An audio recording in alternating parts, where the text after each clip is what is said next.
Today I want to talk about my own suffering because Buddha's first truth talks about how all our lives contain suffering.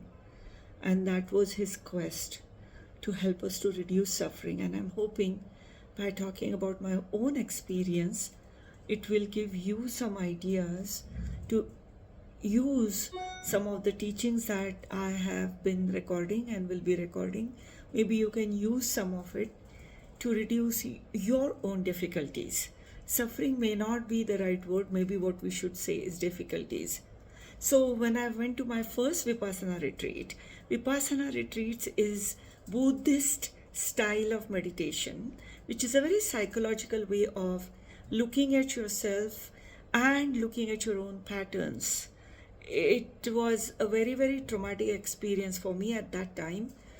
I can talk about it without having tears in my eyes, but it was really very, very difficult to face myself.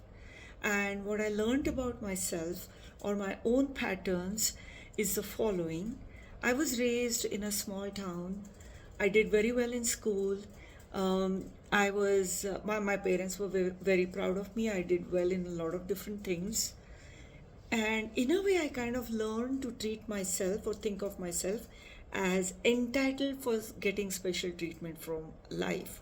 So whenever something I did not get which I wanted, there was some success I was expecting, I didn't get it, or something went wrong either in my relationship or whatever project I was working on, my tendency was to maybe for the fear of falling apart and expecting life to be very special for me, sometimes I made decisions that were very short term, instant pleasure kind of feeling, kind of decisions. And sometimes I ended up hurting people around me.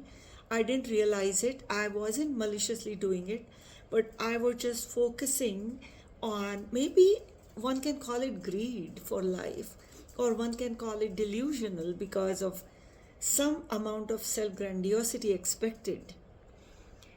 Today I'm able to say this without so much of agony, because once I realized these were my sanskaras, as it is called in Sanskrit.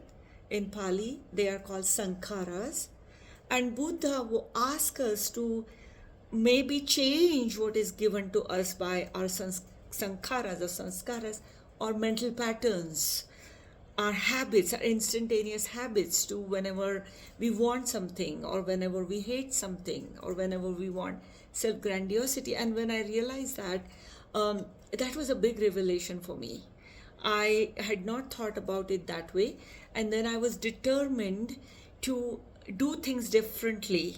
I was able to do it because of my mindfulness practice, because of constantly watching myself and wanting to change what was creating difficulty in me. I didn't blame myself as much as realize that it was difficult and it could be, and it did change. I practiced compassion, which made me very aware of other people's pain. It takes time to do all these things. It took me years to slowly chipping at my own patterns, but I was on my path, and it gave me a certain amount of confidence. And you can ask my family, it extended family, that it changed my relationship with people.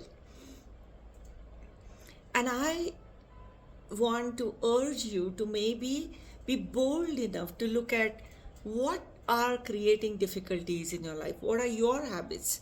We can always blame others or circumstances, but in the end, it depends on how we react to whatever comes to us. And if certain ways of reacting is creating difficulties, is it possible to look at it and change it? And that's why I'm urging you to listen to Buddha's teachings and apply them in your life.